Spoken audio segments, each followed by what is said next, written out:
ግብረ ሆሳዕና ነገር ለእመተ ወጥነ አንሳት ጸባ ምስለ ሰሎሜ እድግት እንዘትም ይድር ውስጥ ለብቂ ትምክት ለእመተ ሐዝሪ ሆሳዕና አምጣነ ውእቱ ሀብትኪ ስደት ወእንዘ ተሐውሪ በፍኖት አእቀጹኪ አይባን ዜማ ሰበረዳቱ ነስምረት አእቀጹኪ አይባን ወአገቱኪ ፈያት ሊተስላለም ወላለም ዓለም ሊተሰ አመሐዘልኩ ሆሳዕና ኩሉ ፍጥረት በስብሐት ተቀበሉኒ አይሩጎ ሕፃናት ወተንሱ ሊተ አይባነ ገዳም አበይት እንዘ ይብሉ ሆሳዕና መጻ በስብሐት። አሁን ክርክሩ በማንና በማን መካከል ነው?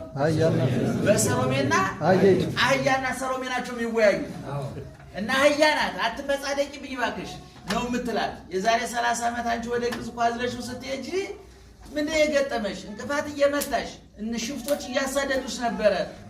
እኔ ግን ጨርቅ እየተነጠፈልኝ ሆሳዕና ባርያም እየተታጅቤ አንቺን የመቱሽ እንቅፋቱን የመቱሽ ድንጋዮች ለኔ ግን ሆሳዕና እያሉ ዘመሩልኝ። ታዲያ እኔና አንቺ ምን አገናኘን?